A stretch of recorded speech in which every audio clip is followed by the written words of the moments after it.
Jadi saya akan memulai. Ini otak saya sedang berjuang keras ya, untuk berpikir apa yang terbaik yang bisa saya persembahkan ke Bapak Ibu ya. Biasanya kalau sudah 10 menit saya menjelaskan, lalu kita connect ya, nanti lancar semua. Kalau tidak connect, enggak tahu ya, error ya. Ya, jadi saya berjuang dulu ya. Bapak Ibu Saudara, baik, saya akan mulai dengan pertanyaan yang bisa sangat membantu Bapak Ibu ya, yaitu kenapa agama Buddha itu memiliki banyak aliran ya.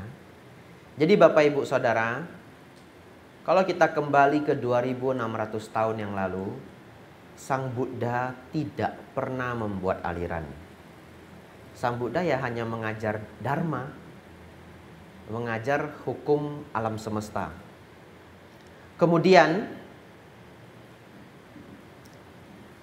setelah beliau mahaparinibbana, setelah beliau wafat, baru muncul yang namanya aliran.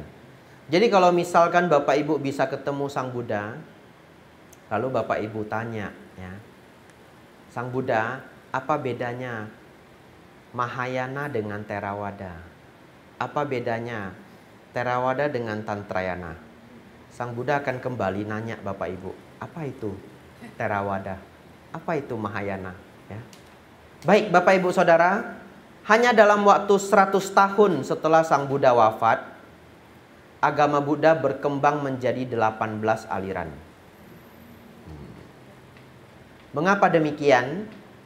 Karena zaman Sang Buddha dulu itu tidak ada buku, tidak ada pencatatan di kertas. Jadi semua ajaran Sang Buddha itu dihafal Bapak Ibu Saudara.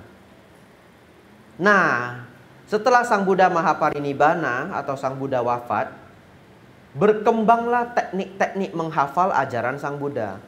Jadi bermula dari beda guru, beda cara menghafal, beda guru, beda cara pengelompokan ajaran Sang Buddha, muncullah aliran-aliran. Maksudnya apa? Kan ajaran Sang Buddha itu banyak sekali. Sang Buddha mengajar 45 tahun. Betul ya? Bagaimana caranya menghafal sesuatu yang sebanyak ajaran 45 tahun? Tentu harus dikelompokkan. Mari kita lihat bagaimana Theravada mengelompokkan ajaran. Aliran Theravada mengelompokkan ajaran dengan yang panjang dengan yang panjang, yang menengah dengan yang menengah, yang pendek dengan yang pendek. Itu ciri khas kita menghafal ajaran. Maksudnya apa Bante? Baik, saya tanya ya. Kitab suci agama Buddha adalah Tripitaka, artinya 3 keranjang. Kenapa disebut 3 keranjang? Karena sutta itu ditulis di daun lontar. Daun lontar itu tebal sekali, sangat tebal. Kalau kita sekarang HVS tidak terlalu tebal. Bahkan ada kertas khusus yang sangat tipis ya, yang biasanya digunakan di kitab-kitab suci. Tetapi kitab suci agama Buddha ada yang bahasa Inggris. Jadi kalau Bapak Ibu lihat kitab suci agama Buddha yang bahasa Inggris, Majjhima Nikaya, Anguttara Nikaya, itu kertasnya tipis sekali. Di Indonesia belum ada yang jual. Belum ada yang jual. Nah, jadi Bapak Ibu Saudara, kita masih pakai kertas yang cukup tebal ini, Parita biru ya, ini kertas tebal.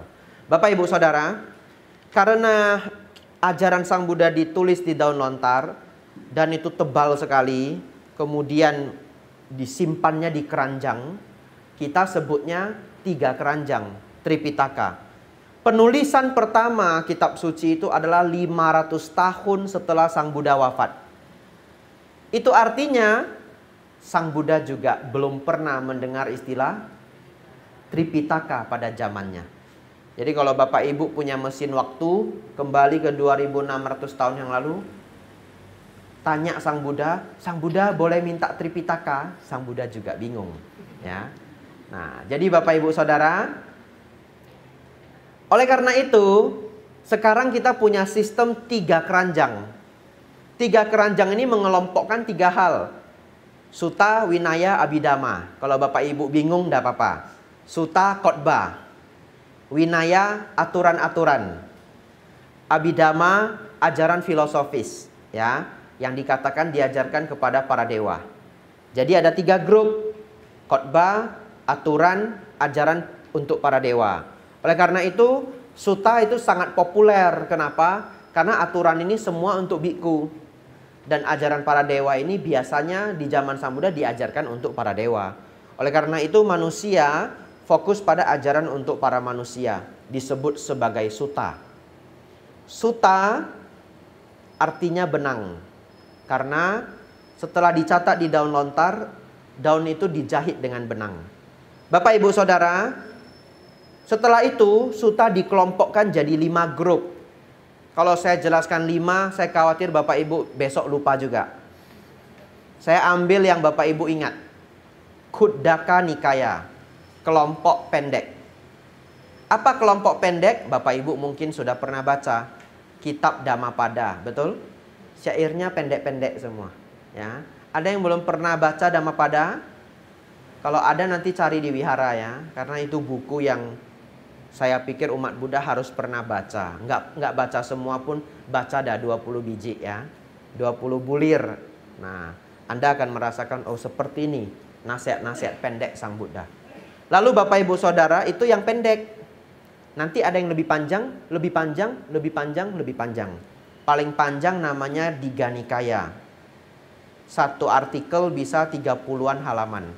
Bapak Ibu Saudara, setelah dikelompokkan seperti itu, dulu para biku diminta menghafal. Dibagi grup. Ya, grup yang hafal yang panjang-panjang, Digha Nikaya. Grup yang hafalnya menengah, nggak panjang-panjang banget, namanya Majjhima Nikaya. Lalu grup yang lebih pendek lagi, ada Samyutta dan Anguttara. Grup yang paling pendek, Khuddaka Nikaya. Jadi Bapak Ibu Saudara, kalau misalkan ini semua murid Sang Buddha, dibagilah. Siapa mau yang Digha, siapa mau belajar Majjhima. Saya cepat-cepat daftar Bapak Ibu, Dhammapada aja. Ya. Bapak Ibu Saudara, muncul 18 aliran agama Buddha karena teknik mengelompokkan ajaran Sang Buddha beda-beda. Kita Theravada tekniknya panjang dengan panjang, pendek dengan pendek. Tidak tahu 17 yang lainnya mengelompokkan seperti apa. Mungkin ada yang mengelompokkan, kalau pelajaran mengenai hukum karma semua. Pelajaran mengenai kanda semua. Pelajaran mengenai nibbana semua. Jadi dikelompokkan seperti ensiklopedia. Mungkin ada yang seperti itu. Kita ada yang seperti itu, tapi hanya satu buku. Namanya Samyutta. Ya, Bapak Ibu Saudara, setelah itu agama Buddha bergerak, berkembang dan berkembang. Malam hari ini kita akan belajar 3 alasan terbesar muncul aliran-aliran baru. 3 alasan terbesar ya. Alasan yang pertama, karena budaya dan agama setempat. Jadi kan para biku bergerak Bapak Ibu, berjalan dari satu desa ke desa yang lain, dari kota ke kota yang lain. Akhirnya agama Buddha menyebar Bapak Ibu. Dari India naik ke atas. Di atas ada apa? Di atas ada China, Korea, Jepang. Agama Buddha turun ke bawah. Di India ada pulau kecil di bawah India namanya Sri Lanka. Setelah beratus-ratus tahun, ajaran dari Sri Lanka dibawa dengan kapal laut menyeberang ke Thailand. Berkembang di daerah Myanmar, Thailand, Laos, Kamboja. Lalu turun ajarannya ke Indonesia. Masuk ke Indonesia itu lewat jalur laut. Lalu agama Buddha masuk ke Indonesia Bapak Ibu. Agama Buddha masuk ke Indonesia melalui jalur maritim. Aliran yang paling dekat ke Indonesia itu sebenarnya Theravada. Tapi agama Buddha masuk pertama kali ke Indonesia adalah Mahayana. Karena jalur maritim. Berkembanglah agama Buddha. Bapak Ibu Saudara, ketika agama Buddha tiba di satu tempat, setiap tempat itu sudah punya agama dan budayanya masing-masing. Oleh karena itu, agama Buddha yang tiba di tempat tersebut mulai berubah bentuk. Saya beri contoh. Agama Buddha tiba di Tiongkok. Di Tiongkok itu sudah ada dua ajaran besar, Taoisme dan Konghucu. Lalu agama Buddha yang masuk ke Tiongkok sangat dipengaruhi oleh dua ajaran ini. Salah satunya adalah Taoisme. Jadi para pertapa Taoisme itu semuanya vegetarian. Sehingga ketika agama Buddha masuk ke Tiongkok, kalau para biku tidak vegetarian, ajarannya tidak mau didengar. Ya, akhirnya para biku juga ikut vegetarian. Jadi Bapak Ibu Saudara, ketika agama Buddha masuk ke Tibet, di Tibet itu sudah ada juga dua agama besar, agama Tantra dan agama Bon. Lalu agama Buddha yang masuk di daerah Tibet juga berubah. Hari ini kita sebut Tantrayana, yaitu agama Buddha yang dipengaruhi oleh dua ajaran besar sebelumnya. Seperti itulah agama Buddha pelan-pelan beradaptasi dengan daerah setempat. Ya, selain agama juga budaya. Kalau budaya lebih banyak lagi yang bisa dibahas. Nomor 2 Bapak Ibu, pengaruh para raja.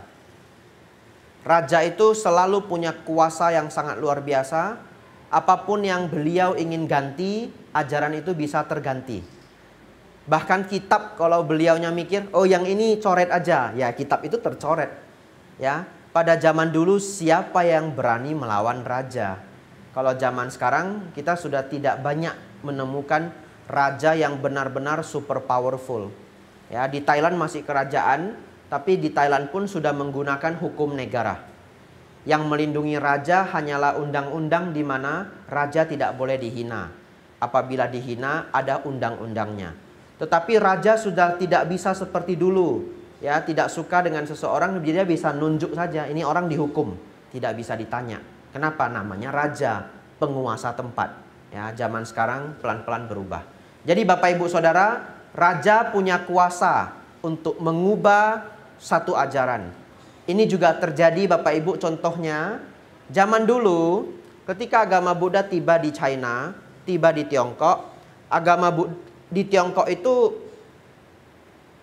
beberapa zaman rajanya berganti. Kadang rajanya itu menganut Taoisme, kadang rajanya menganut Buddhisme. Salah satu raja yang sangat terkenal mengembangkan agama Buddha di China adalah Liang Wuti. Ya, namanya Liang Wuti.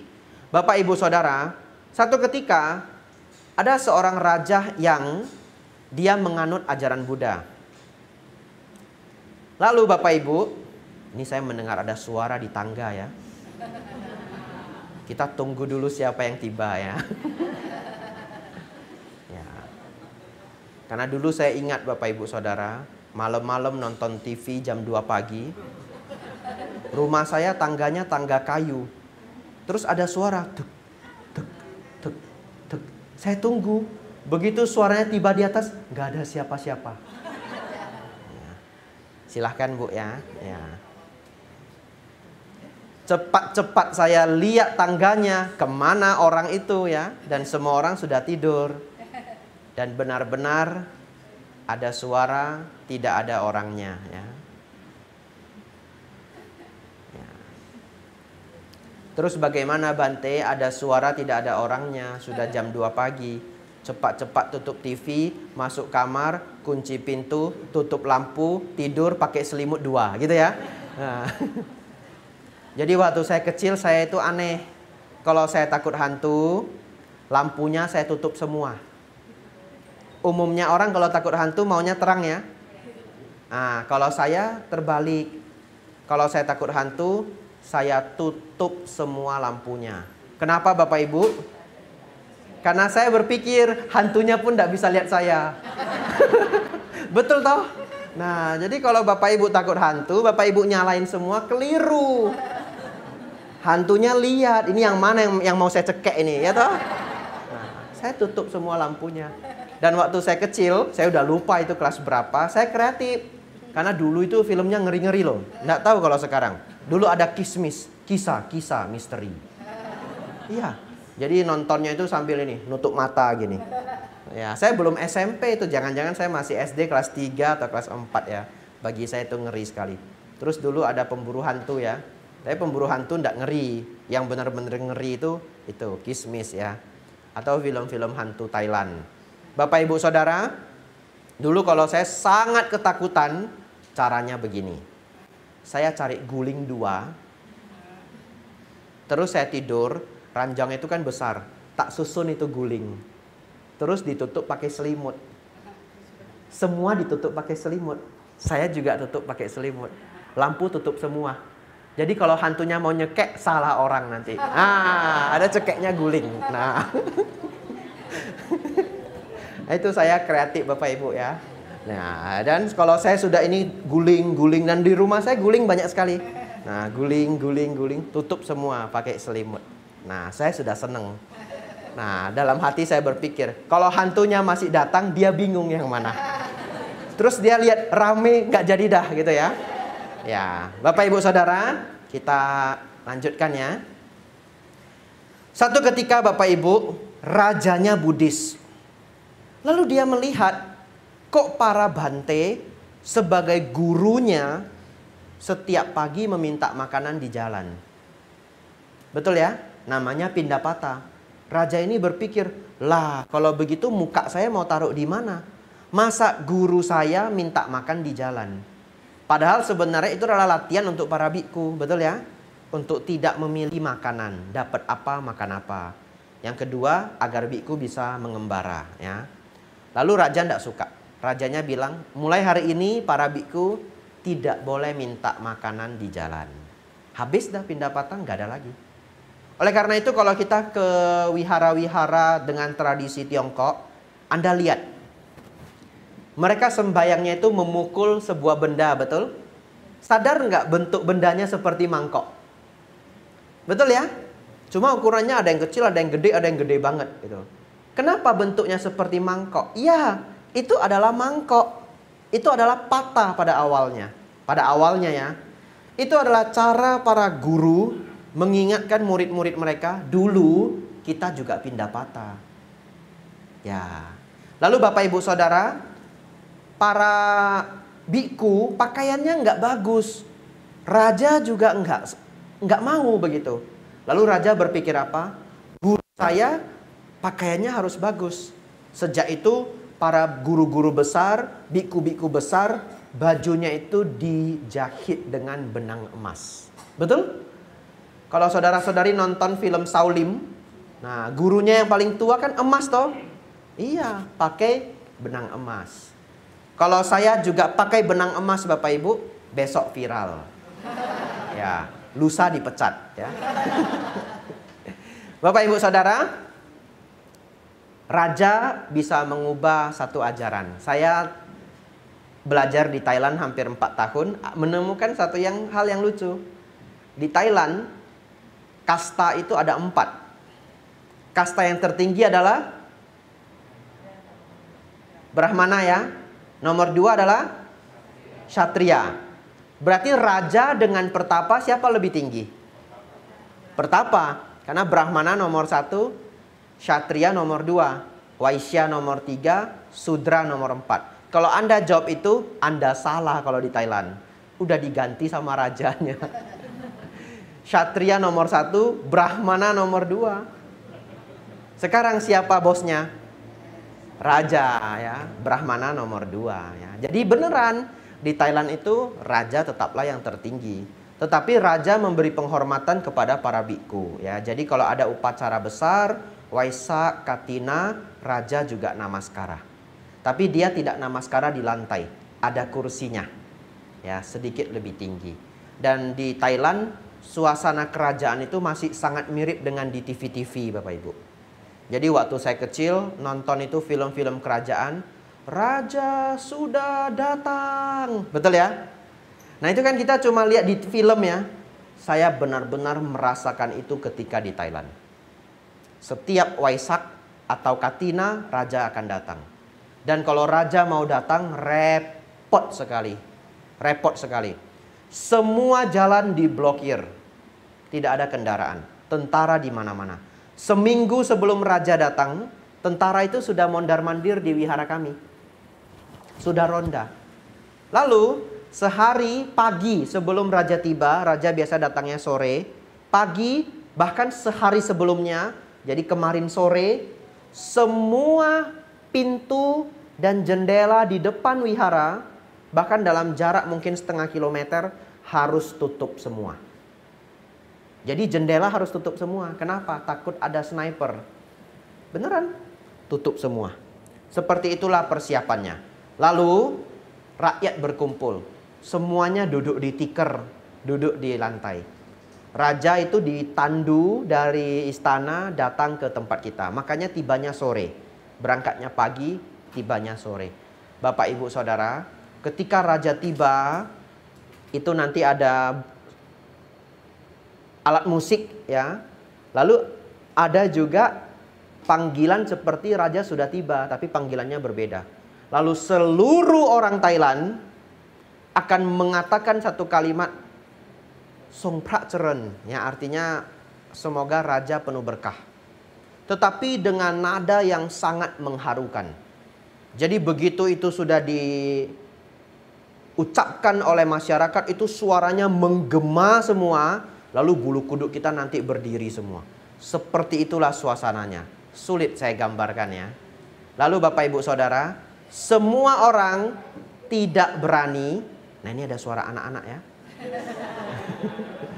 Ya, kita tunggu dulu dedeknya naik ya. Nah, Bapak Ibu dengar juga ya. Nah, kalau Bapak Ibu semua bilang nggak ada Bante. Nah, nanti malam saya tidur pakai selimut. Nah, lalu Bapak Ibu, semua orang Thai tidak berani melihat raja. Jadi ketika raja datang, semuanya nunduk. Nggak ada yang berani melihat raja. Yang bisa melihat raja hanya dua. Satu, biku. Biku duduk di kursi. Nah, jadi begitu raja datang, ya kami juga duduk rapi-rapi. Kenapa Bante? Banyak kamera. Nah, masuk TV Bapak Ibu ya. Cuma enggak masuk SCTV gitu. Nah, channel TV3 kalau di sana. TV3, TV7 ya. Jadi saya nggak bisa telepon ke orang rumah. Mak, saya masuk TV, nggak bisa. Mak saya nggak nonton. Betul ya? Semua duduk rapi begitu. Begitu raja tiba, kita bikulah yang bisa benar-benar melihat semua prosesi itu. Rakyat menundukkan kepala. Yang kedua siapa Bapak Ibu? Orang luar negeri. Orang luar negeri mah nggak ikut. Betul ya? Jadi orang luar negeri mah lihat raja seperti ini aja. Tapi raja juga senang. Dia tahu kalau itu pasti orang luar negeri. Ya, dulu saya pernah mendengar dari umat Buddha, entah berapa tahun yang lalu, mungkin kalau dari jarak hari ini udah 15 tahun yang lalu, 20 tahun yang lalu. Umat Buddha Indonesia pergi ke Thailand, acara apa saya tidak tahu, dia ketemu raja yang sebelumnya, raja yang ke-9. Dan dia tidak sadar, ketika raja lewat cuma dia sendiri yang melihat, dia nggak tahu. Karena tiba-tiba rajanya berhenti, lalu tanya, where you come from? Kamu datang dari mana? Indonesia. Nah, rajanya juga hangat sekali menyambut orang dari Indonesia. Karena yang berani melihat cuma orang luar negeri. Ya. Nah, lanjut Bapak Ibu Saudara. Kemudian setelah raja tidak mengizinkan para biku pindah patah, oleh karena itu para biku di Tiongkok mulai bercocok tanam sendiri. Ya. Dan berubahlah cara hidupnya. Itulah bagaimana raja mempengaruhi satu ajaran. Tidak mengherankan ya. Yang ketiga Bapak Ibu Saudara, yang bisa memberi pengaruh pada satu ajaran adalah guru besar setiap zaman.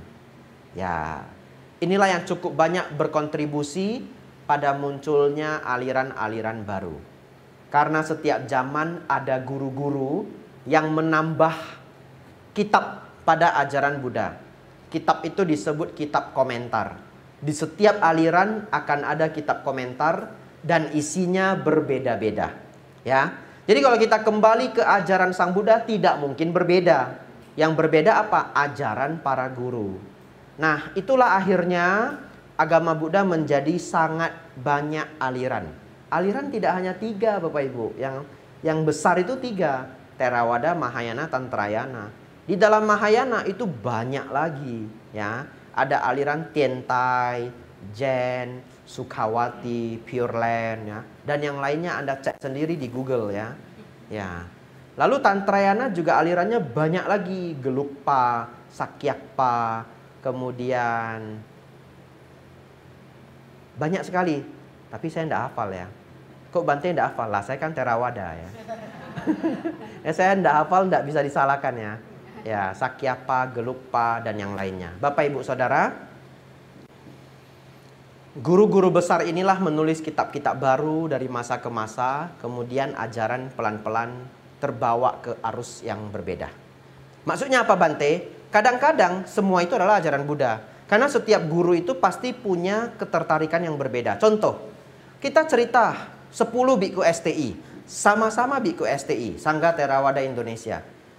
Guru-guru ini, Bante-Bante ini punya ketertarikan ajaran yang berbeda. Contoh, ada Bante yang senang sekali Paticca Samuppada, 12 rantai nidana. Senang sekali. Setiap kita memberi pertanyaan apa, beliau akan kembali di dalam 12 rantai nidana seperti ini, seperti ini, seperti ini.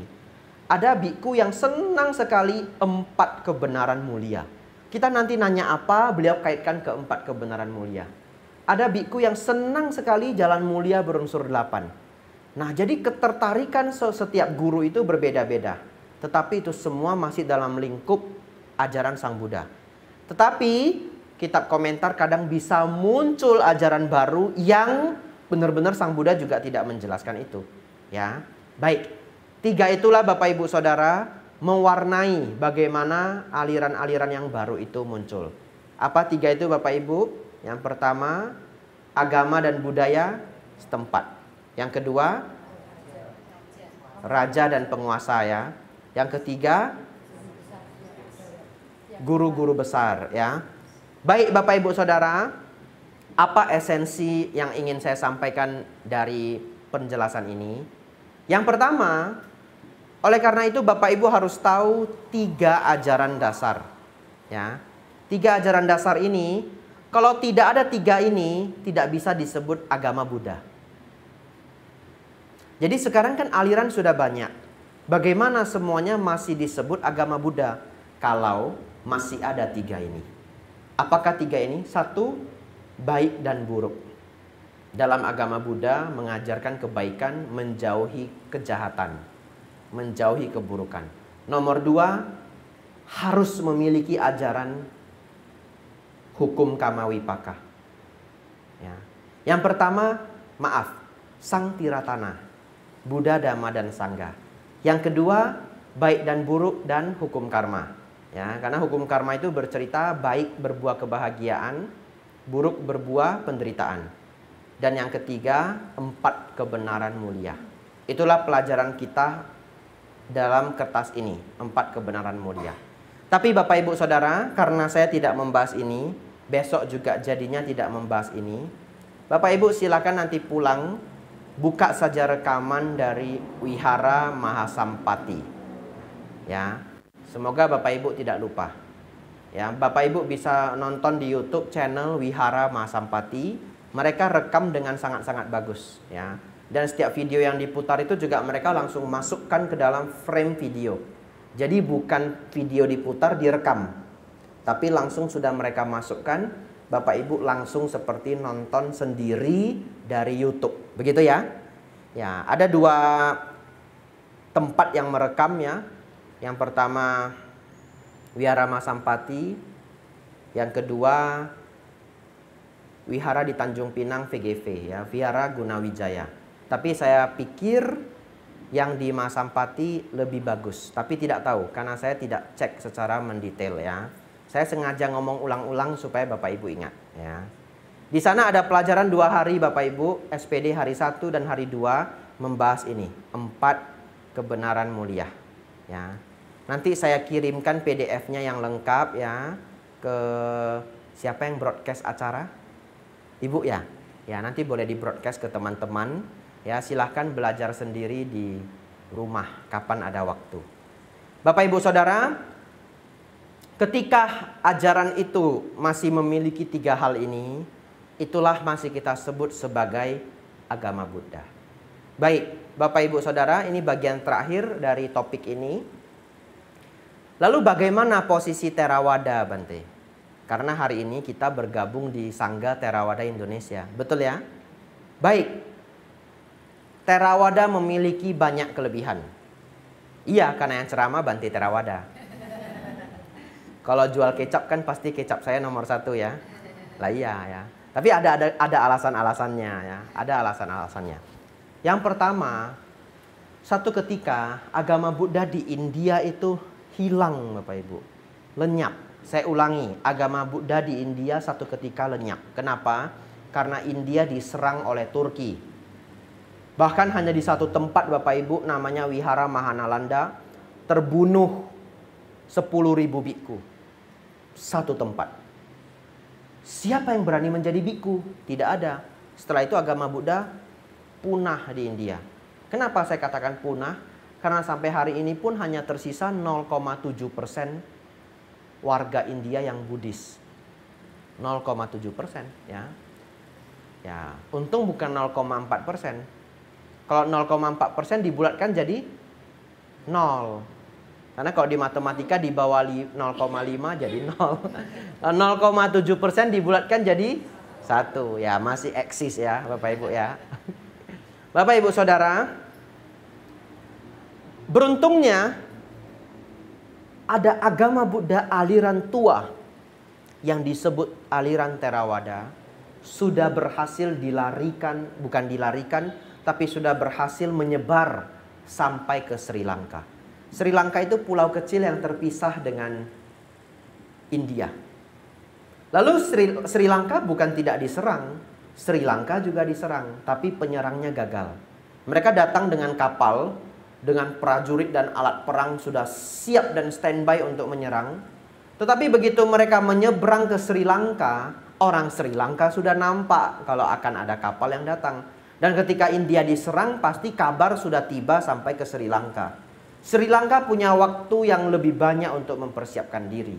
Dan karena mereka pulau terpisah, prajurit yang datang juga terbatas. Karena hanya sebanyak kapal, betul ya? Lalu Bapak Ibu Saudara, zaman dulu mereka berperang, kalau mereka naik kapal, kapalnya itu biasanya diisi senjata dan kuda. Sehingga mereka tidak lagi bisa membawa banyak makanan. Inilah teknik para masyarakat di Sri Lanka zaman dulu. Begitu penyerang itu datang, mereka simpan semua makanan yang bisa disimpan.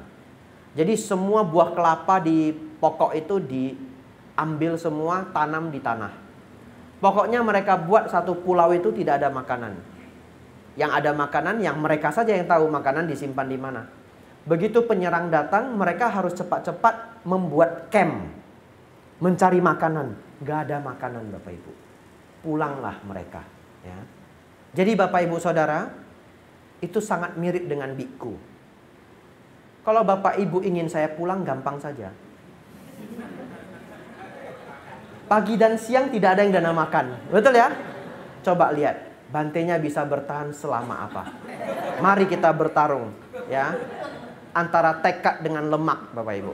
Tapi Anda keliru, saya bawa lemak banyak sekali. Nah, 3 bulan pun selama ada air dan garam mungkin saya masih hidup Bapak Ibu ya. Ya, manusia itu bisa berpuasa untuk waktu yang sangat lama selama ada air dan garam. Tidak percaya? Cek di Google. Orang yang berhasil puasa paling lama di dunia 1 tahun lebih Bapak Ibu. Anda nanti cek ya, longest fasting record in the world. Nggak tahu kalau tulis pakai bahasa Indonesia keluar nggak? Ya, orang yang puasa paling lama di dunia. Kalau tulis pakai bahasa Inggris keluar. Ya, World of Record gitu ya, longest fasting in the world. Itu orangnya dari super gemuk jadi kurus.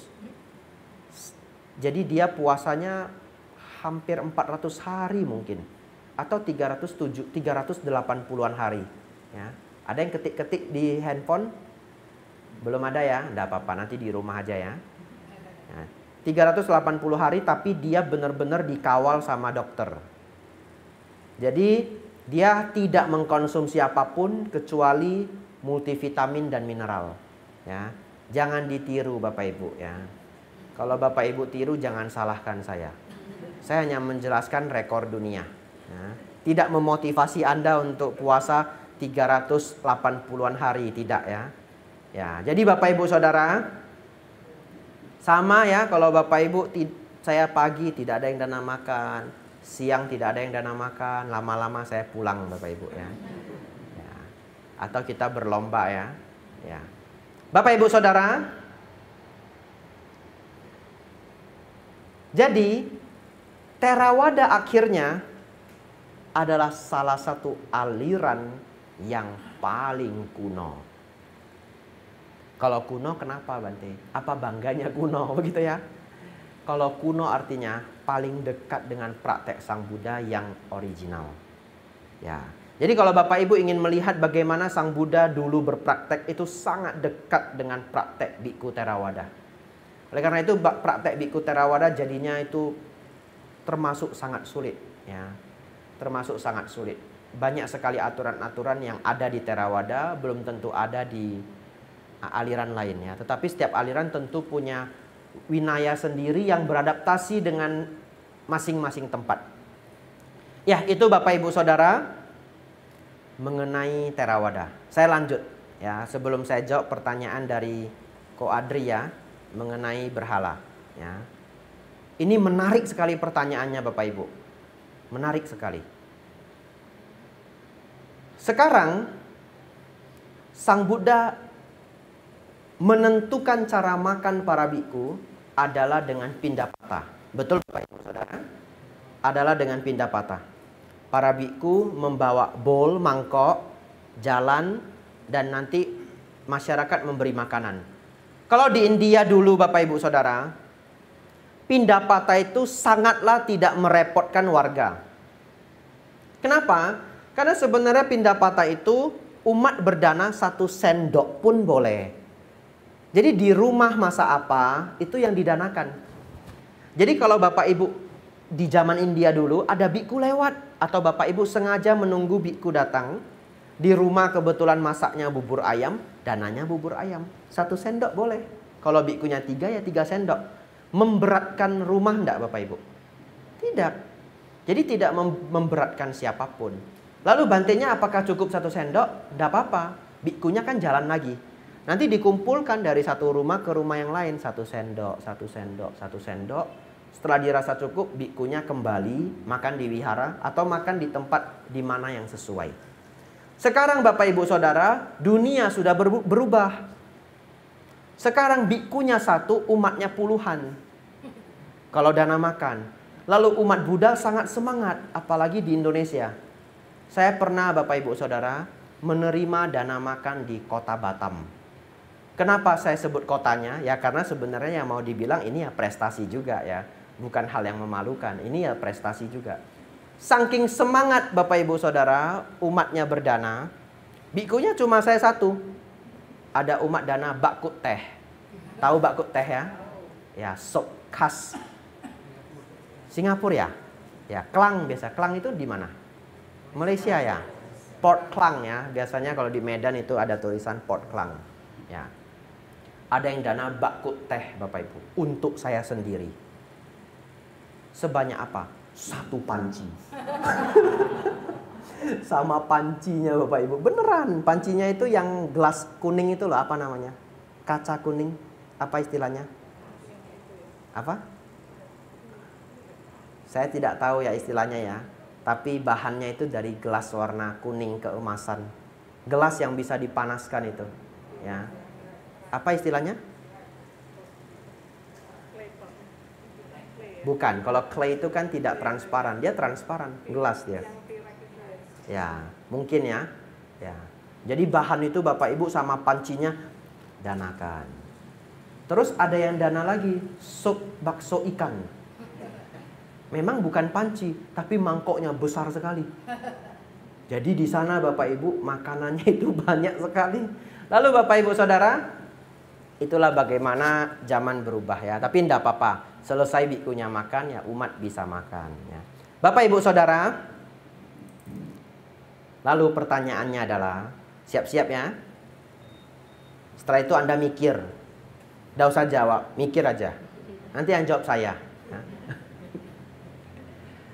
Pertanyaannya adalah, kan katanya agama Buddha itu menyebar terbantu oleh pindapata.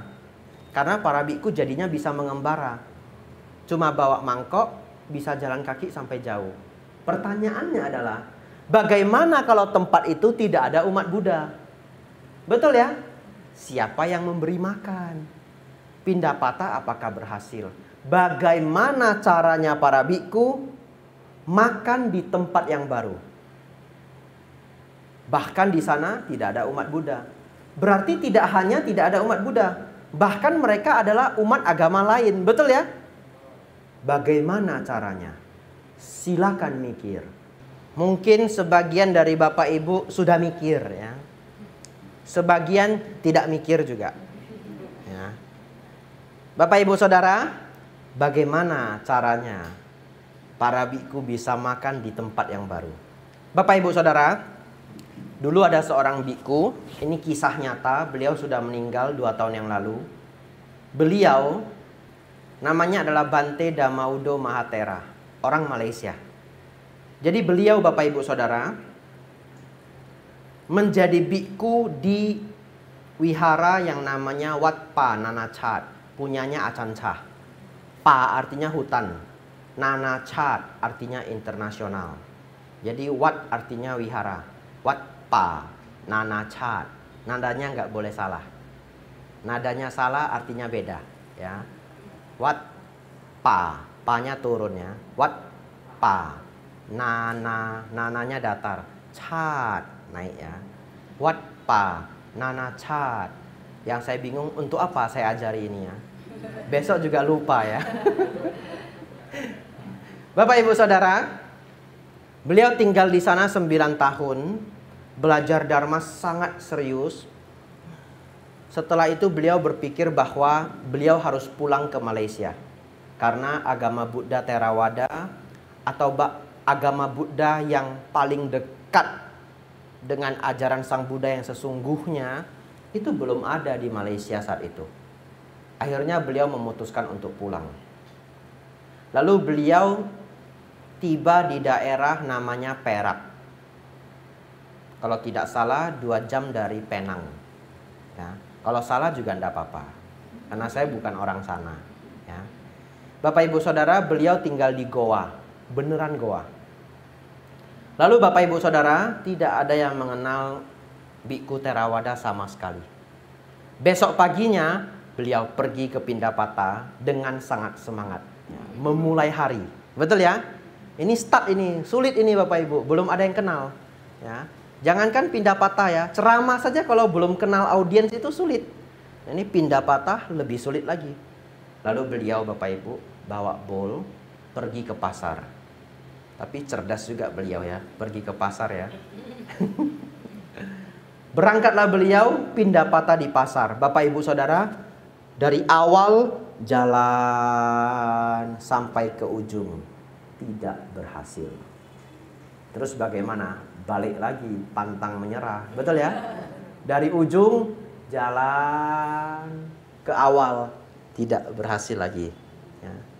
Bahkan beliau mendengar ada yang ngomong terlalu keras. Itu orang suku dari mana?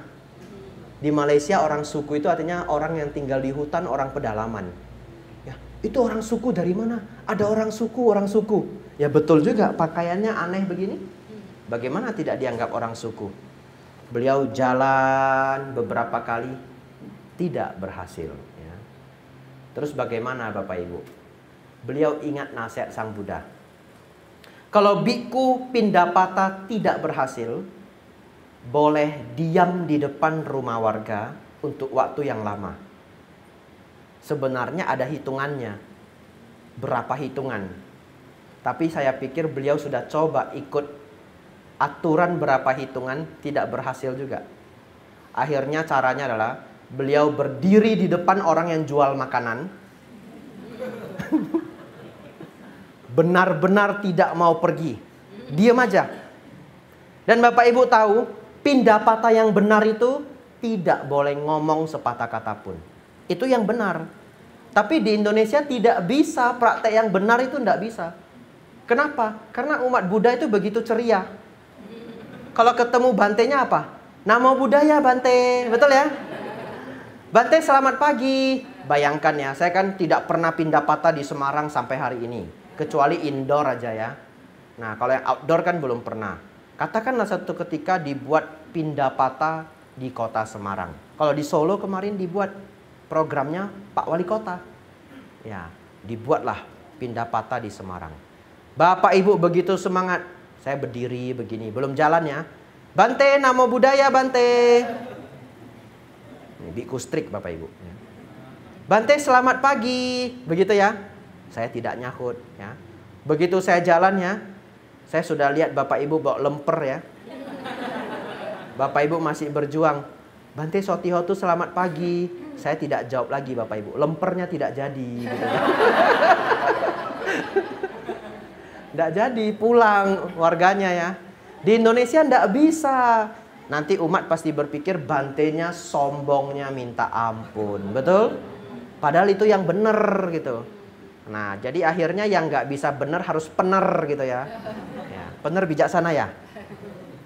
Katanya pener itu bijaksana, betul enggak? Ya. Ora iso basa Jawa ora iso. Sitik-sitik wae. Ya. Kalau tinggal di Mendut begitu lama saya cuma tahu sak karepe dhewe gitu. Jadi kalau sak karepe dhewe Bantenya sudah marah gitu ya. Bapak Ibu Saudara, lalu beliau diam di depan orang yang jual makan. Tidak ngomong satu patah kata pun. Lalu yang jual makanan itu bingung dan sibuk. Karyawannya datang Bapak Ibu. Bawa apa Bapak Ibu? Uang. Pasti, karena beliaunya bawa mangkok. Ya, bawa uang. Bowl itu kan ada tutupnya ya. Nah, karyawan yang jualan itu datang bawa uang. Setelah mendekat, beliaunya diam aja. Ini Pak, silakan, silakan. Diam aja. Ini Pak. Diam aja. Terus karyawannya balik. Gila nih, nggak mau uang. Betul juga ya. Siapa yang tidak mau uang Bapak Ibu? Mungkin orang gila ya. Tapi Anda keliru. Orang gila pun mau uang Bapak Ibu. Ini lebih gila dari orang gila ya. Kenapa? Saya kuliah psikologi Bapak Ibu. Dulu prakteknya di RSJ. Jadi Bapak Ibu Saudara, kalau kita interview orang sakit jiwa itu, interview itu bayar loh per hari. Dulu saya ya, kalau RSJ lain saya enggak tahu. Ada iurannya. Begitu di interview, Ibu tinggalnya di mana? Ibu dari mana? Jawabnya cuma sepotong, sepotong, sepotong. Iya. Ibu dulu ceritanya gimana bisa masuk ke sini? Sudah lama. Ibu masih ingat nggak dulu siapa yang ngantar ke sini? Anak. Iya betul. Jawabnya begitu. Bu, Ibu di sini sudah berapa lama? Lama sudah. Harus gimana Bapak Ibu? Bu nanti tak ambilin nasi padang Bu. Oh iya bisa. Saya itu dari Siantar. Beneran. Bu nanti tak bawa nasi padang, langsung menjawab. Dan harus beneran bawa loh, kalau nggak dicakar loh nanti. Iya, bawa nasi padang. Setelah itu jadi ramah sekali. Tapi mulailah sejak besok. Setiap ketemu apa? Dokter, minta 1.000.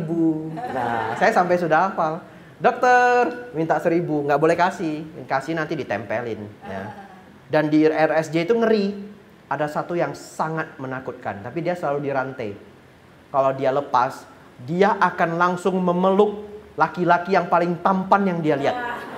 Dan tidak akan bisa lepas lagi. Sampai karyawan datang. Jadi saya nggak tahu kalau dipeluk dia itu harus bangga atau harus menderita ya. Ada kebanggaan juga kalau dipeluk dia ya. Tapi nggak bisa lepas lagi. Semuanya takut sama dia. Lalu saya ingat ada ibu-ibu ngeri banget. Ibunya tidak tinggi, kulitnya hitam sekali. Namanya Ibu Sabar. Namanya aja Sabar Bapak Ibu. Wajahnya ngeri sekali. Dan kakinya itu menyeret rantai. Jadi dia jalan cring, cring, bunyi cring, cring. Saking menakutkannya dia, orang gila di sana aja takut sama dia. Ya, karena dia yang sudah intermediate sembuh. Dalam artian dia udah boleh berkeliaran. Karena kalau yang parah tidak boleh berkeliaran. Jadi itu ada levelnya. Yang level parah itu 1 kamar 1 orang. Sudah agak sembuh 1 kamar 15 orang. Yang sudah sembuh banget tapi keluarganya sudah nggak pernah menjemput, berkeliaran, bantu pekerjaan RSJ. Ada yang dia sudah sembuh pun keluarga sudah nggak pernah datang. Kasihan memang, tapi demikianlah hidup ya. Jadi ibu itu namanya ibu sabar. Biasanya dia membantu suster nangkepin orang gila yang bandel untuk diikat di ranjang. Jadi kalau dia lewat kan rantainya bunyi, shring, shring. Orang gila semuanya diem gitu. Saya nggak gila ikut diem juga. Nggak berani. Namanya Bu Sabar. Bapak Ibu Saudara, lalu bantainya berdiri diam. Karyawannya balik. Dia nggak mau uang. Aneh. Nggak mau dia. Terus beliau tetap diam. Dia mau apa itu? Berdiri di depan toko kan risih ya. Dia mau apa? Diam. Tiba-tiba Bapak Ibu ada satu yang kreatif.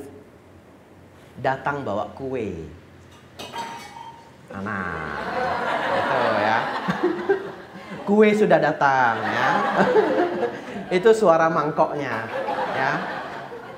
Bapak Ibu Saudara, begitu kuenya mendekat, beliaunya buka bowl akhirnya. Lalu yang bawa kue seneng toh, naruhin kue. Begitu sudah taruh kue Bapak Ibu, bowlnya ditutup. Beliau melanjutkan perjalanan. Apa yang aneh Bapak Ibu? Tidak ngucap terima kasih. Betul ya? Nah, komplit dah anehnya ya. Tidak ngucap terima kasih, jalan. Setelah jalan agak jauh Bapak Ibu, ada lagi yang jual makanan, diam lagi. Tapi yang kali ini toko yang pertama teriak, dia mau kue gitu. Lalu toko yang kedua bawa kue. Begitu mendekat, bowl dibuka. Taruh kue. Lanjut perjalanan. Akhirnya Bapak Ibu, dari depan, jalan, sampai bowlnya penuh, kue semua. Baliklah beliau ke goa. Makan kue. Lalu Bapak Ibu Saudara, seminggu beliau pindah patah, seminggu makan kue. Lah enggak boleh bicara. Ya toh, mau ngasih tahu enggak bisa. Nah, setelah seminggu Bapak Ibu, adalah satu anak muda yang penasaran, naik ke atas nyari beliau. Ketemu, lalu bincang-bincang mungkin berjam-jam. Dia tanya, kamu siapa? Kok bisa tinggal di sini? Di sini ada apa? Untuk apa? Bagaimana? Ngobrol panjang Bapak Ibu. Jadi biku itu memang rumit. Biku itu punya peraturan, yaitu apa? Kalau orang tidak menghargai dharma, tidak perlu diberi dharma. Ya, oleh karena itu Bapak Ibu kalau mau minta pelajaran dharma kan baca itu Brahma Caloka. Yang kedua, biasanya para biku tidak ditanya, tidak menjelaskan. Jadi kalau Bapak Ibu jemput para biku dari airport antar ke wihara, tidak nanya dharma, beliaunya ya juga tidak menjelaskan dharma. Kecuali sudah sangat kenal. Beliaunya biasanya diam aja. Nanyanya apa? Bu, anaknya berapa? Betul tak? Pak, anaknya berapa? Nah, jadi Bapak Ibu jangan heran lah, ini kok Bante nggak menjelaskan dharma, malah mau menginterogasi saya gitu. Ya, itu salah satu dari kebiasaan para biku. Bapak Ibu Saudara, akhirnya mereka bincang-bincang, beliau punya kesempatan menjelaskan, saya murid Sang Buddha, belajar ajaran Sang Buddha, praktek seperti Sang Buddha. Dan hari ini tinggal di sini ingin mengajarkan dharma. Setelah selesai mereka berbincang Bapak Ibu, pemuda ini pulang. Cepat-cepat beliaunya kasih tahu, kalau besok saya pindah patah, ndak harus ngasihnya kue. Jual apa ngasih apa aja, biar tidak membebani. Betul ya Bapak Ibu ya? Kalau jual apa ngasih apa kan tidak membebani.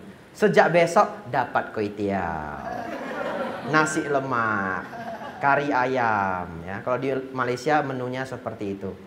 Lalu Bapak Ibu, beliau bisa melanjutkan kehidupan. Kenapa Bante? Bayangkan kalau setiap hari kue, diabetes ya. Bapak Ibu Saudara, seperti itulah satu orang tiba di satu tempat. Kalau kita berpikir pasti tidak ada yang dukung, ternyata tidak. Akhirnya ada yang mendukung. Dan hanya dalam waktu beberapa tahun, beliau sudah mengembangkan wihara sendiri. Namanya Wihara Buddha Gotama. Dan saat ini menjadi salah satu wihara paling terkenal di Malaysia. Ya, kalau di Malaysia mereka yang belajar Dharma, kita ceritakan Wihara Buddha Gautama atau nama Bante Dhamma-Udo, mereka pasti kenal. Di Malaysia biku yang sangat terkenal, yang legend itu Bante Sri K. Dhammananda, ya, bukunya banyak diterjemahkan di Indonesia. Lalu Bante Dhamma-Udo. Yang saat ini masih hidup ada Ayasma Kumara. Ya. Lalu ada satu Bante lagi, saya sudah lupa nama beliau. Bante, saya lupa. Ya, beliau juga sudah meninggal. Ya, Bapak Ibu Saudara, seperti itulah dengan cara makan Pindapata membantu agama Buddha berkembang sampai jauh, ya, dan bahkan hari ini tiba sampai di Semarang. Ya. Bagian terakhir mengenai makan. Ya. Uniknya Bapak Ibu Saudara, di Indonesia kita mengadopsi cara makan versi Thailand. Tapi sebenarnya cara makan di beda negara bisa berbeda. Bahkan cara makan di Thailand beda wihara bisa beda cara juga. Ya.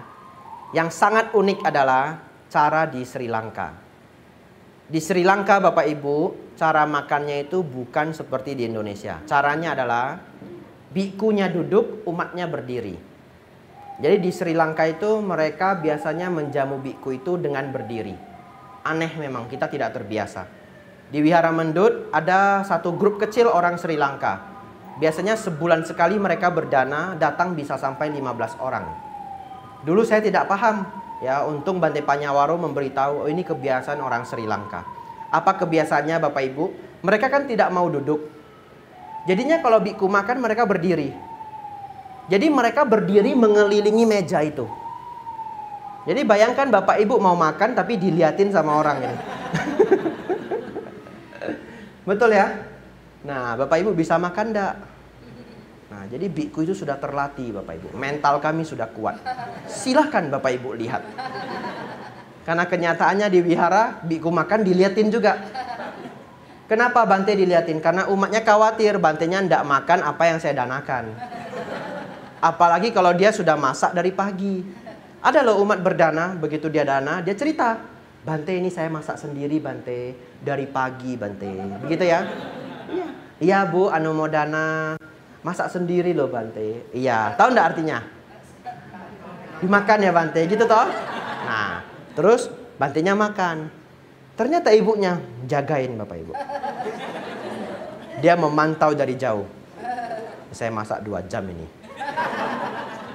Sayurnya lagi mahal lagi. Cobalah kalau Bante enggak makan. Gitu ya. Bantenya dijaga Bapak Ibu. Lalu kadang-kadang itu makanan kan banyak. Bikunya belum makan apa yang ibu itu danakan. 20 menit kemudian ibunya datang Bapak Ibu. Ini kisah nyata, pengalaman hidup saya. Bante masak sendiri Bante.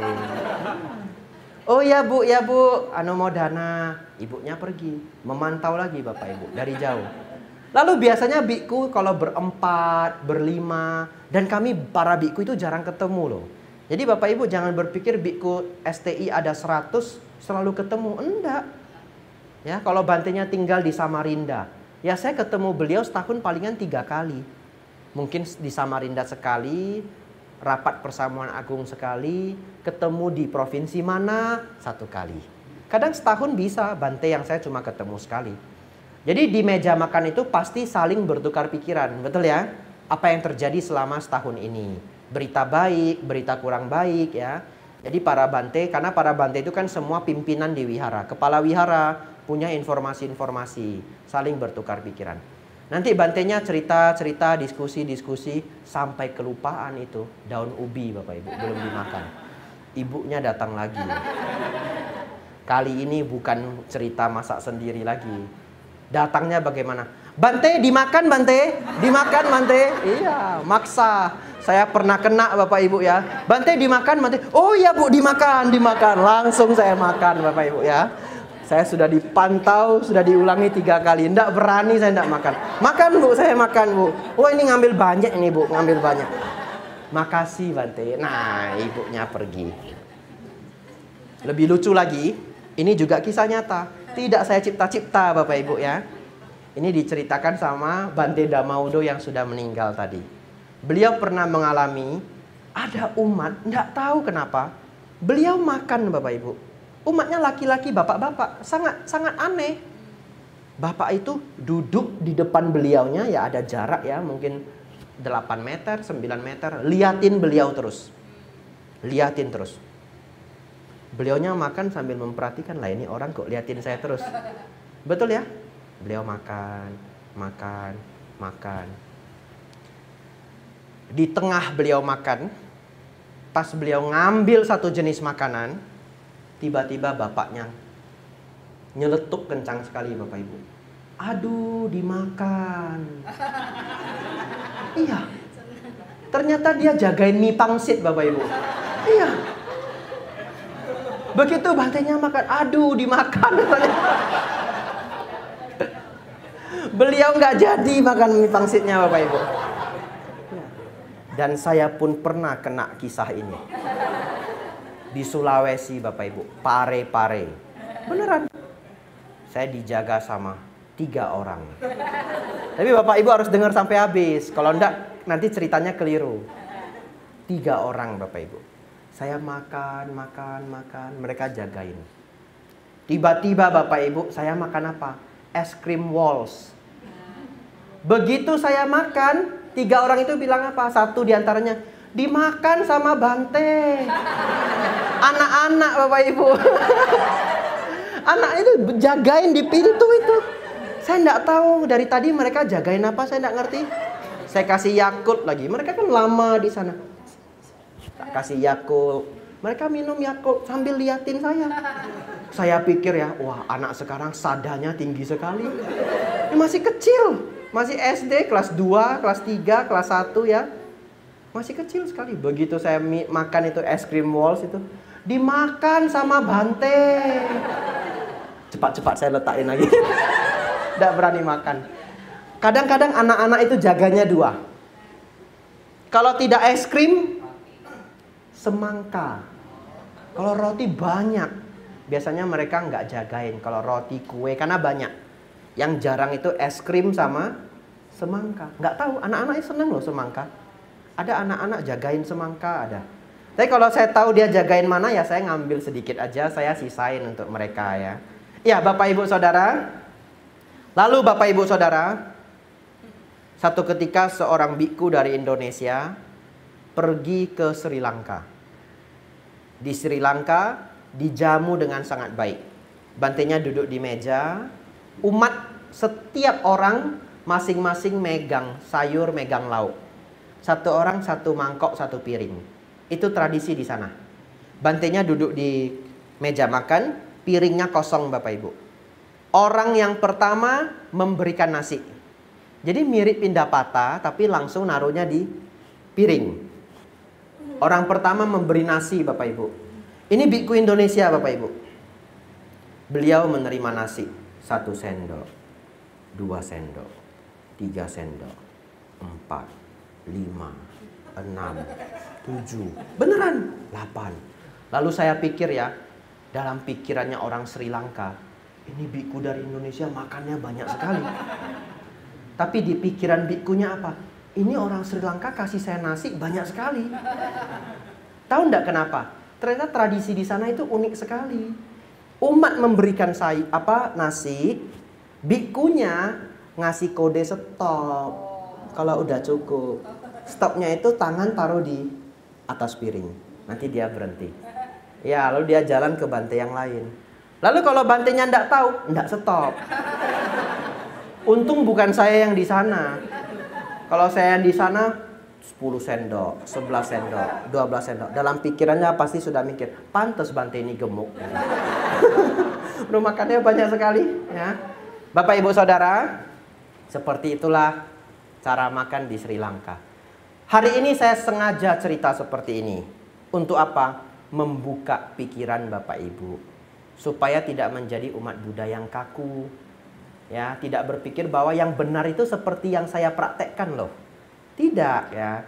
Kalau aliran agama Buddha, selama yang dipuja adalah Buddha Dhamma Sangha, ada hukum kama, mengetahui baik dan buruk, dan memiliki 4 kebenaran mulia, maka kita tahu itu adalah agama Buddha yang sebenarnya, yang telah berkembang ya, mendapatkan pengaruh-pengaruh dari yang 3 tadi. Kita tetap dengan penuh kebijaksanaan tahu bahwa mereka mempelajari Dharma sama seperti kita ya.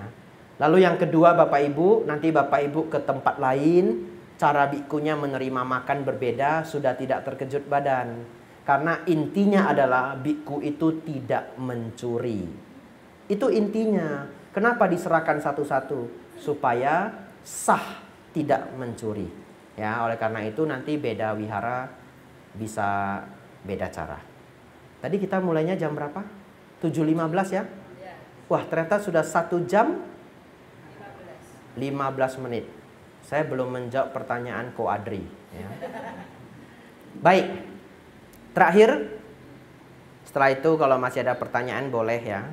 Banti dari tadi terakhir enggak habis-habis ya. Terakhir per topik. Ya, ada apa Pak? Kalau Banti di Theravada itu boleh makan daging? Boleh. Disertai 3 syarat. Ya, ya.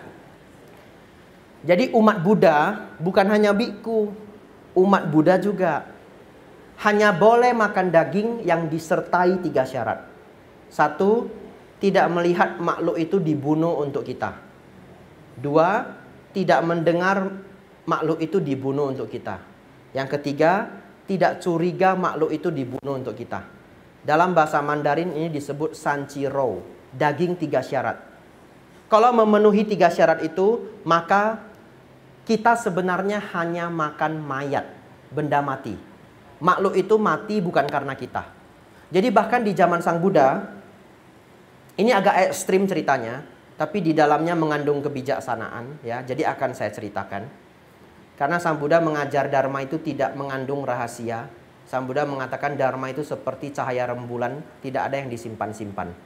Bapak Ibu Saudara, bahkan di zaman Sang Buddha, para biku itu diizinkan apabila ada hewan yang sisa dimakan harimau. Contoh ya, harimau makan seekor rusa, dia makan, terus dia udah kenyang, dia pergi. Masih tersisa 1 bagian tubuh rusa itu. Daging rusa itu boleh diambil, dibawa, diberikan ke orang wihara untuk dimasak. Kenapa? Karena daging itu tidak ada lagi hubungannya dengan karma buruk pembunuhan. Ketika kita datang, makhluk itu benar-benar sudah mati. Benar-benar bukan karena kita dia mati. Jadi tidak ada hubungannya dengan kita. Kita hanya makan mayat. Memang jelek bahasanya ya, tapi ini untuk memberi ya daging mati ya. Ya. Jadi supaya bagus bahasanya, karena ini direkam, ini ada jejak digital. Ya. Yang kita makan benar-benar adalah benda mati, ya, tidak hidup lagi. Terus Bapak Ibu Saudara, ini panjang sekali. Kalau saya jelaskan dengan sangat lengkap akan makan waktu setengah jam. Jadi saya bahas yang penting saja. Sebenarnya bahkan sangat sulit untuk menghindari pembunuhan ketika kita hidup sebagai manusia. Kalau begitu, karena nanti ada yang berpikir begini, lah kalau begitu Bante, itu kan tetap pembunuhan secara tidak langsung. Ya memang kita hanya makan daging yang sudah mati, tapi kalau kita nggak beli kan yang jual nggak motong lagi gitu. Betul ya?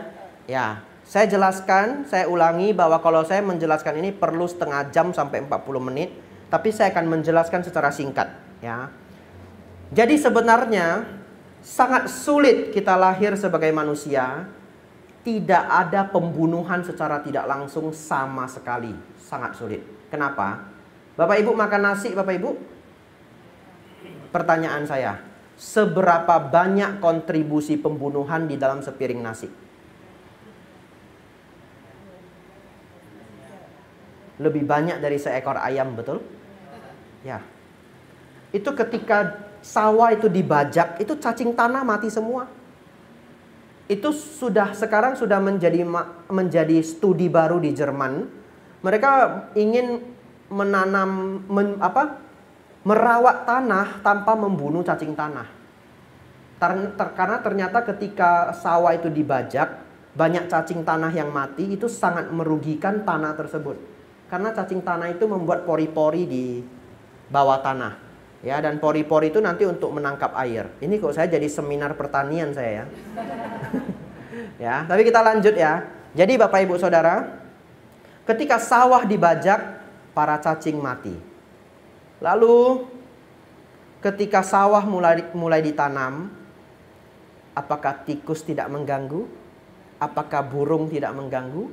Kalau bisa itu akan dibunuh oleh petani dengan berbagai macam cara.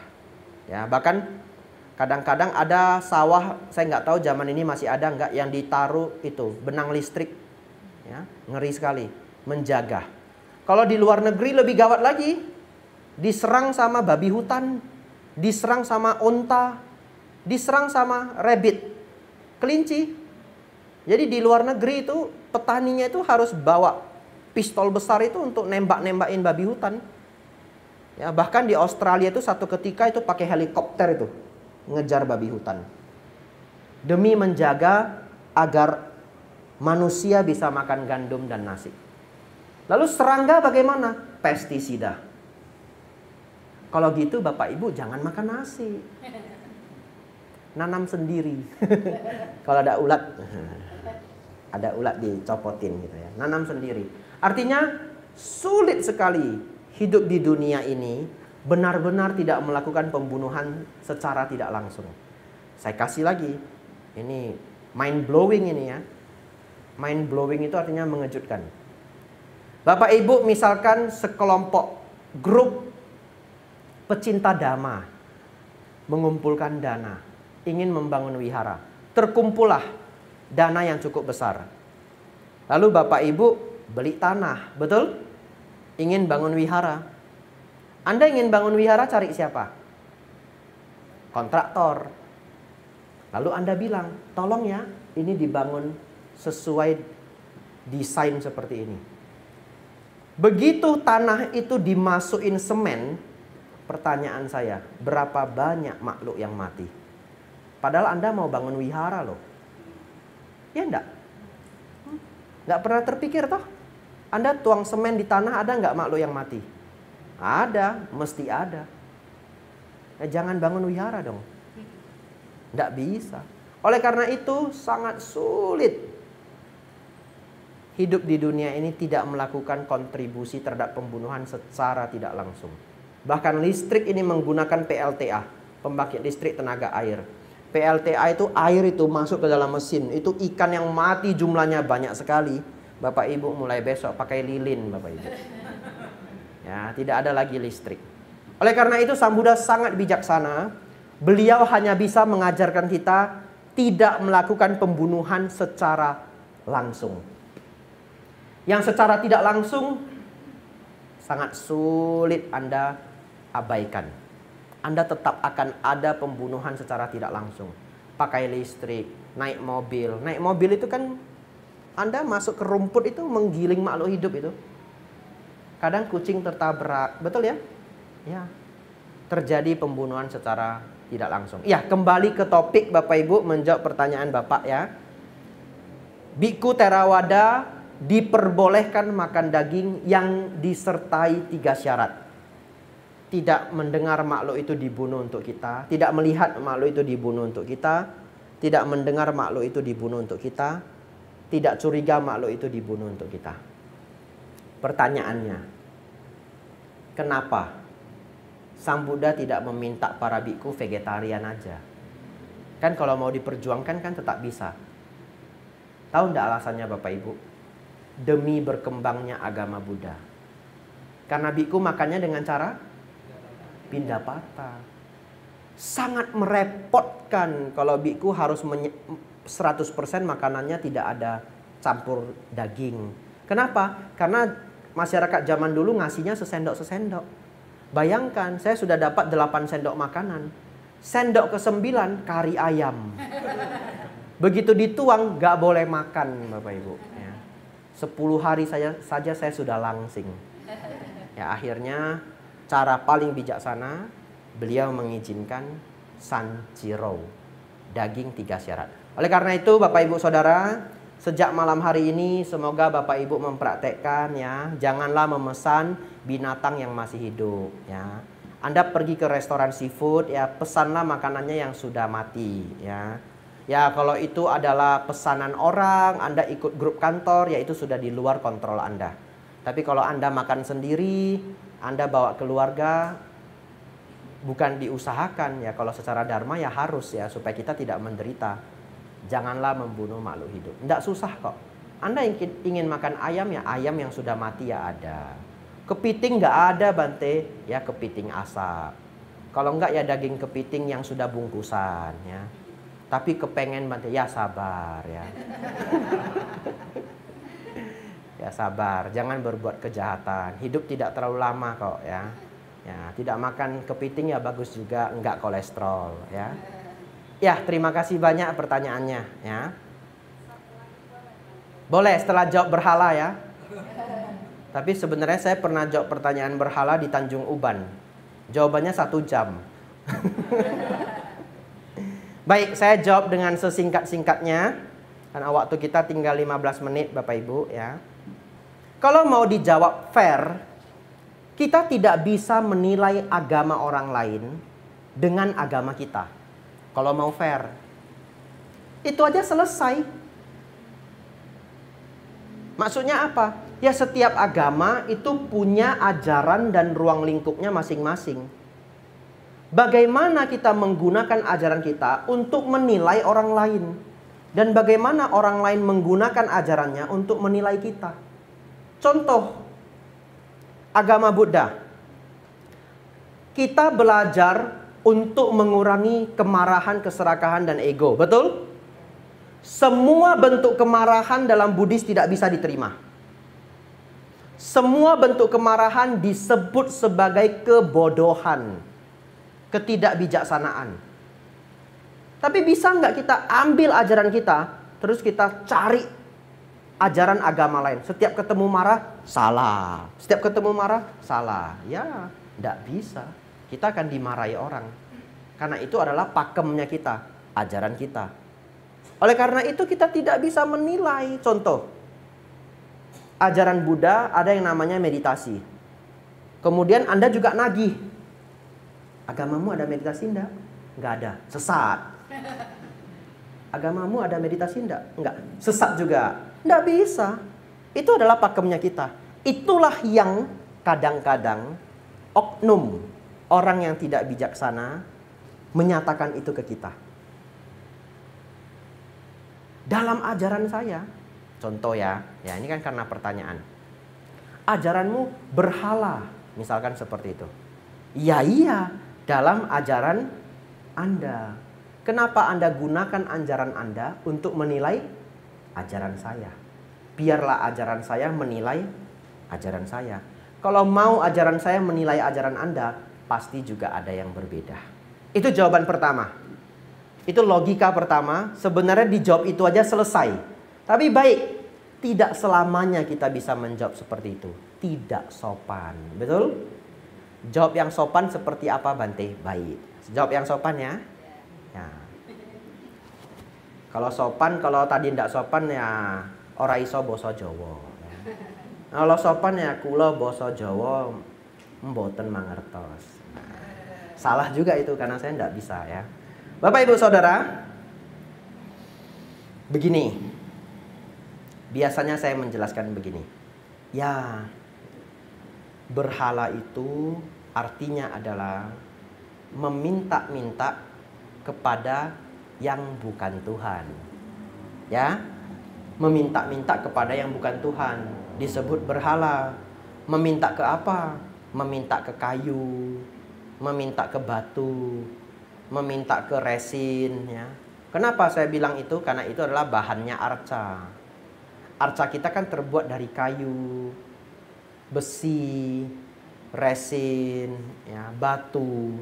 Nah, oleh karena itu, kalau seseorang meminta-minta kepada yang bukan Tuhan di dalam ajaran lain, itu dinyatakan sebagai berhala. Bagaimana secara Buddhis? Baik, secara dharma yang sebenarnya. Kan kita nggak bisa pakai dharma yang bukan sebenarnya, betul ya? Sang Buddha mengajarkan A, bisa saja orang mempraktekkan B, C, D, dan E. Itu bukan salah Sang Buddha. Itu salah orang yang mempraktekkan ajaran.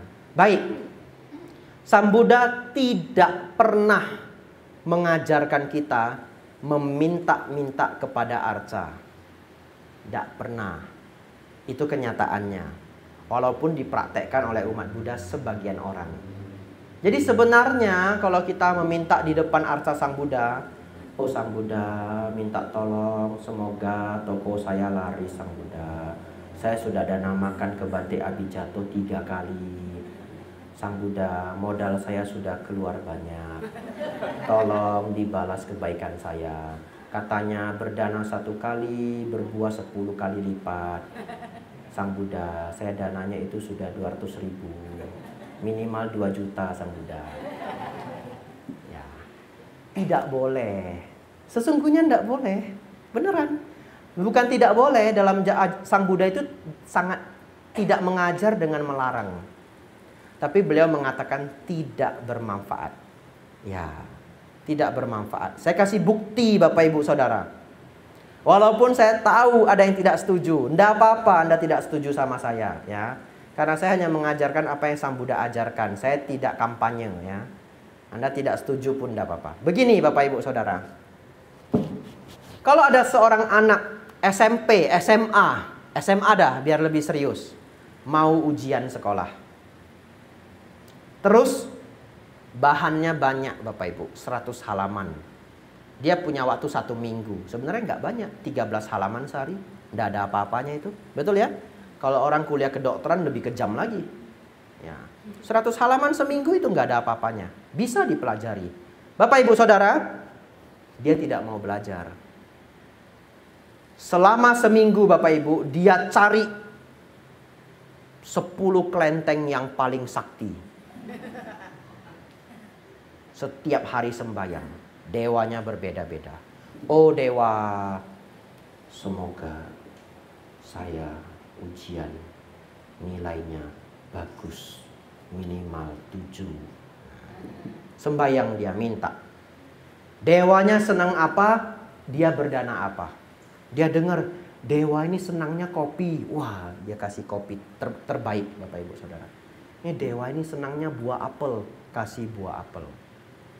Seminggu pergi ke 10 tempat paling sakti. Tidak hanya kelenteng, gunung, kuburan, semua datangin. Terus besok ujian. Kalau ujiannya benar-benar dijaga ketat, berapa nilai ujian dia Bapak Ibu?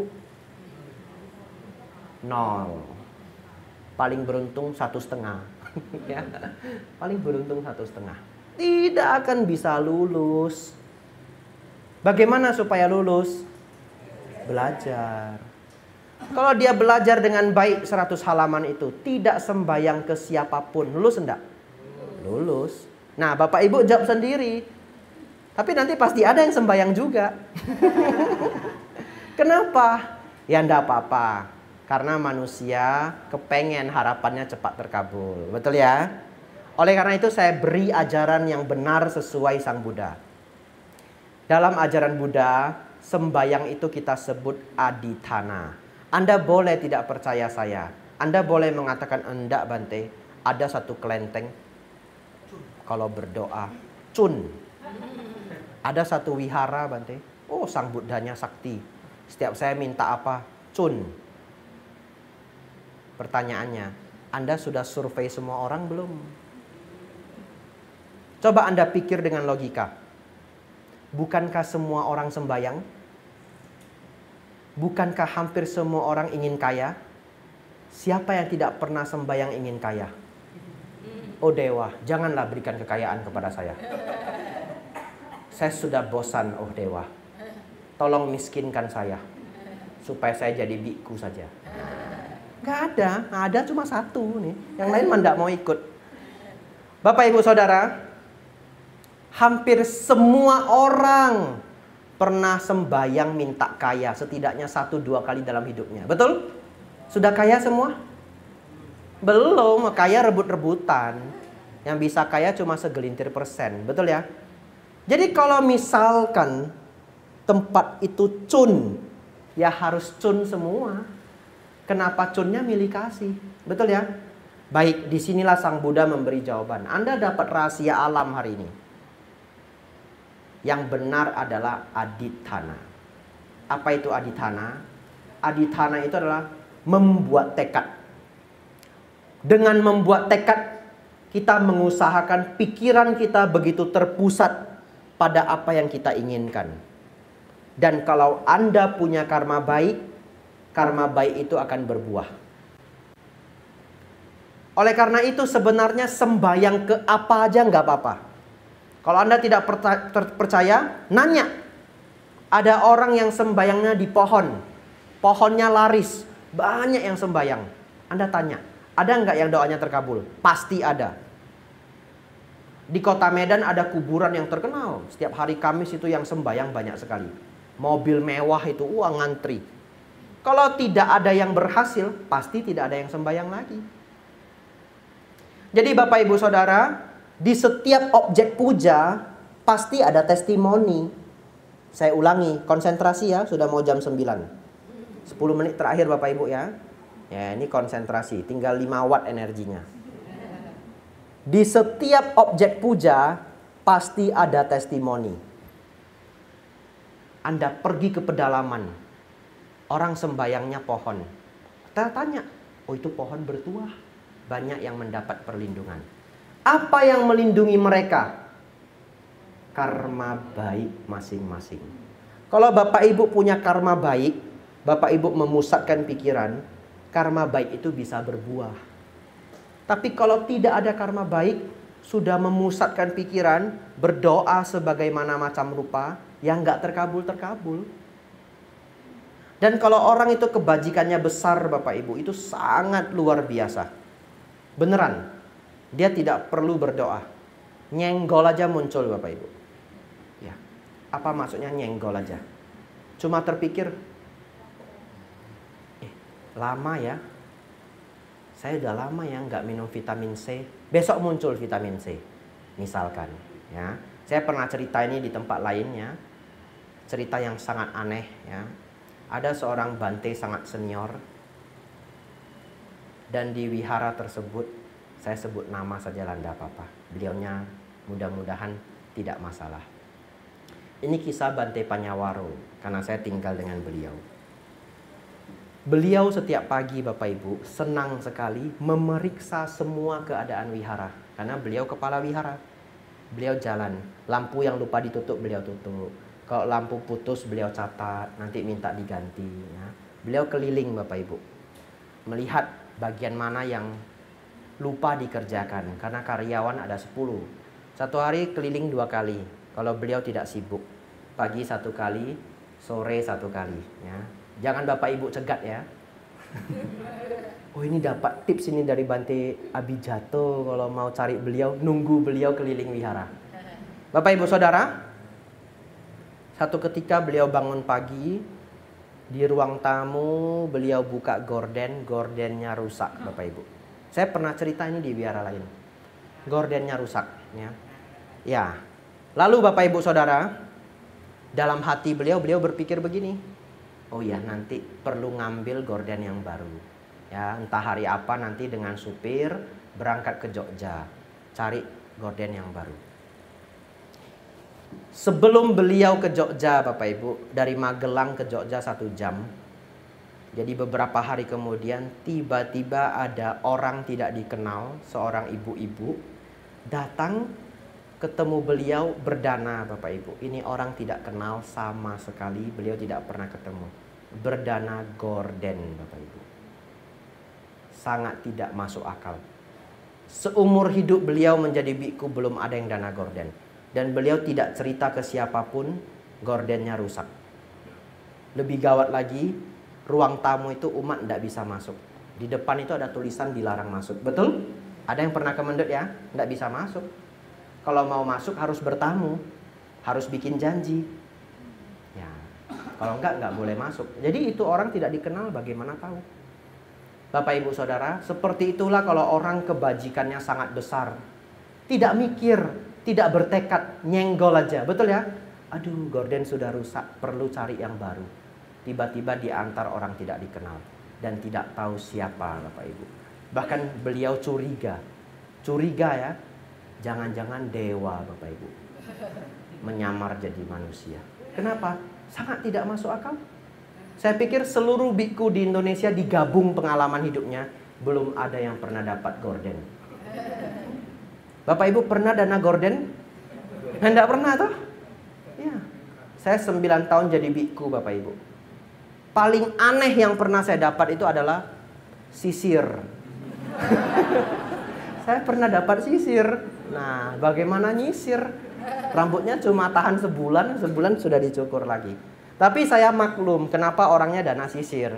Dia ngasih barang satu paketan itu yang sudah ada cermin, sisir, ya dia belinya paketan, ya dia dana semua.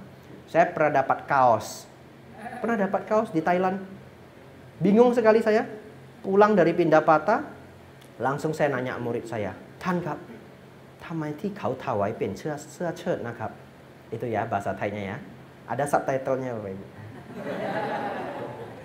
Yang artinya saya tanya murid saya, "Kenapa ya mereka kok ngasih saya pakaian?" Dalam hati, ini umat kok ngasih pakaian, dia maksa saya lepas jubah ya. Mungkin begitu toh. Ternyata itu tradisi Thai.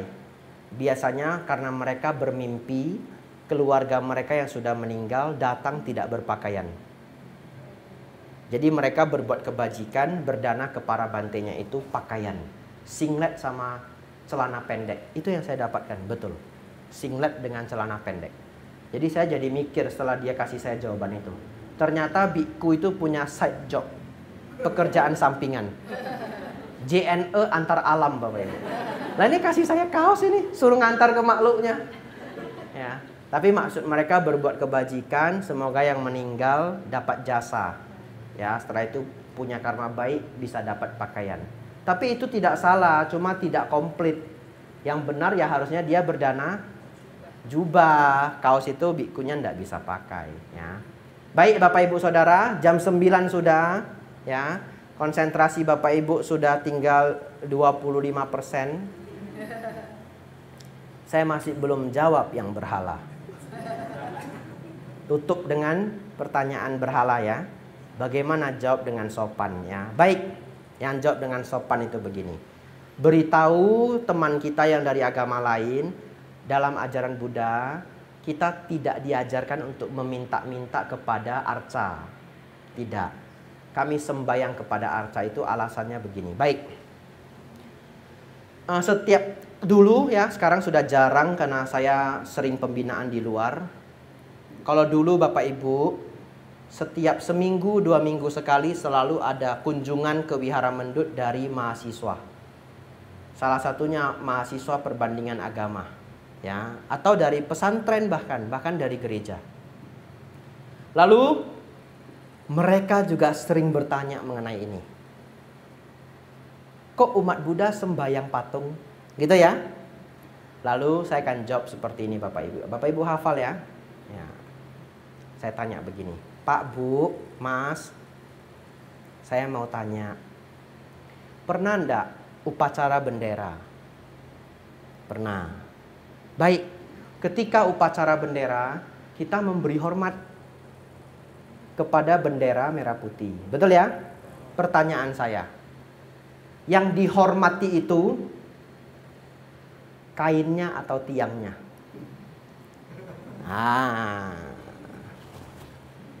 Apa Bapak Ibu? Kain ya. Kalau yang dihormati adalah kainnya, kenapa ketika Anda cuci bendera itu, kalau Anda cucinya manual, harusnya setiap kali gosok hormat. Ya karena Anda menghormat kainnya toh. Betul ya? Lalu ketika Anda lipat, mau simpan di lemari, Anda hormat enggak? Tidak. Oh kalau begitu tiangnya Bante.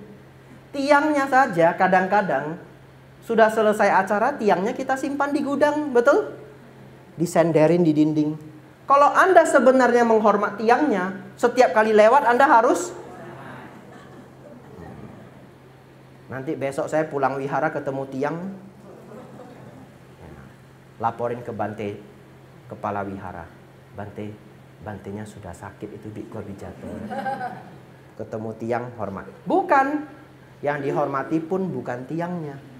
Yang dihormati pun bukan sekedar kainnya. Yang dihormati apa Bapak Ibu? Yang dihormati adalah simbol perjuangan dan pengorbanan para pahlawan memerdekakan Indonesia. Simbol. Simbol itu harus lengkap. Benderanya berwarna merah dan putih. Kemudian diikat di tiang bendera. Bendera tiang ditegakkan di tempat yang pantas. Betul? Kita katakanlah di depan lapangan. Pantas tempatnya. Di depan gedung, pantas tempatnya. Ketika semua syarat dan kriteria terpenuhi, semua itu kita sebut sebagai simbol perjuangan para pahlawan. Lalu kita memberi hormat. Pantaskah kita menghormat para pahlawan yang meninggal untuk memerdekakan negara kita? Sangat pantas. Betul ya?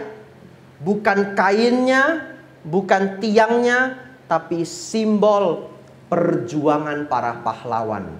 Bapak Ibu Saudara, seperti itulah yang kita lakukan kepada Arca Sang Buddha. 500 tahun setelah Sang Buddha wafat, tidak pernah ada arca. Arca Buddha itu muncul 500 tahun setelah Sang Buddha wafat. Sebagai bentuk